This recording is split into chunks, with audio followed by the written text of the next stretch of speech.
Chia seeds ಎಲ್ರಿಗೂ ಗೊತ್ತೇ ಇರುತ್ತೆ. ಯಾಕಂದರೆ ಇವಾಗ ಸೀಡ್ ವಾಟರ್ ಟ್ರೆಂಡಿಂಗಲ್ಲಿದೆ, ರೈಟ್?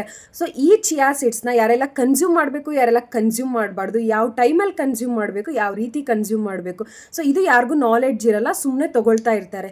ಸೊ ಈ ಚಿಯಾ ಸೀಡ್ಸ್ನ ಯಾರೆಲ್ಲ ಕನ್ಸ್ಯೂಮ್ ಮಾಡಬೇಕು ಅಂತ ನೋಡೋದಾದರೆ, ಮೊದಲನೇದಾಗಿ ಯಾರಿಗೆಲ್ಲ ಕಾನ್ಸ್ಟಿಪೇಷನ್ ಪ್ರಾಬ್ಲಮ್ ಇರುತ್ತೆ, ಯಾರೆಲ್ಲ ವೇಟ್ ಲಾಸ್ ಜರ್ನಿಲಿ ಇರ್ತೀರಾ, ಅಷ್ಟೇ ಅಲ್ಲದೆ ಕೆಲವೊಬ್ಬರಿಗೆ ಪದೇ ಪದೇ ಕ್ರೇವಿಂಗ್ಸ್ ಆಗ್ತಾ ಇರುತ್ತೆ, ಅವರೆಲ್ಲ ಈ ಚಿಯಾ ಸೀಡ್ಸ್ನ ಕನ್ಸ್ಯೂಮ್ ಮಾಡಿದ್ರೆ ಬೆಟರ್ ರಿಸಲ್ಟ್ ಕೊಡುತ್ತೆ. ಆ್ಯಂಡ್ ಯಾರೆಲ್ಲ ಅವಾಯ್ಡ್ ಮಾಡಬೇಕು, ಯಾರಿಗೆ IBS ಪ್ರಾಬ್ಲಮ್ ಇರುತ್ತೆ ಆ್ಯಂಡ್ ನೀವೇನಾದರೂ BP ಮೆಡಿಸಿನ್ಸ್ ತೊಗೊತಿದ್ರೆ ಆ್ಯಂಡ್ ನಿಮ್ಗೇನಾದರೂ ಬ್ಲೋಟಿಂಗ್ ಪ್ರಾಬ್ಲಮ್ಸ್ ಇದ್ದರೆ ಇವರು ಈ ಚಿಯಾ ಸೀಡ್ಸ್ನ ಅವಾಯ್ಡ್ ಮಾಡಬೇಕು. ಯಾವ ರೀತಿ ಕನ್ಸ್ಯೂಮ್ ಮಾಡಬೇಕು ಚಿಯಾ ಸೀಡ್ಸ್ನ ಅಂದರೆ, ನೈಟ್ ನೀವು ಅರೌಂಡ್ 1 ಟೇಬಲ್ ಸ್ಪೂನಷ್ಟು ಚಿಯಾ ಸೀಡ್ಸ್ನ 200 ml ಆಫ್ ವಾಟರಲ್ಲಿ ನೀವು ಹಾಕಿಟ್ಟು ಅದನ್ನು ಮಾರ್ನಿಂಗ್ ಕನ್ಸ್ಯೂಮ್ ಮಾಡೋದ್ರಿಂದ, ಇಲ್ಲ ಅಂದರೆ ನೀವು ಮಾರ್ನಿಂಗ್ ಎದ್ದ ತಕ್ಷಣ ಅದನ್ನು ಸೋಕ್ ಮಾಡಿ ಬಿಫೋರ್ ಮೀಲ್ಸ್ ಕನ್ಸ್ಯೂಮ್ ಮಾಡೋದ್ರಿಂದ ನಿಮಗೆ ಅದು ಬೆಸ್ಟ್ ರಿಸಲ್ಟ್ನ ಕೊಡುತ್ತೆ.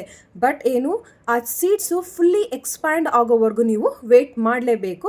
ಸೊ ಫುಲ್ಲಿ ಎಕ್ಸ್ಪ್ಯಾಂಡ್ ಆದಮೇಲೆ ನೀವು ಕನ್ಸ್ಯೂಮ್ ಮಾಡಬೇಕು, ಆವಾಗ ನಿಮಗೆ ಯಾವುದೇ ರೀತಿಯ ಪ್ರಾಬ್ಲಮ್ಸ್ ಆಗಲ್ಲ, ಸೈಡ್ ಎಫೆಕ್ಟ್ಸ್ ಆಗಲ್ಲ.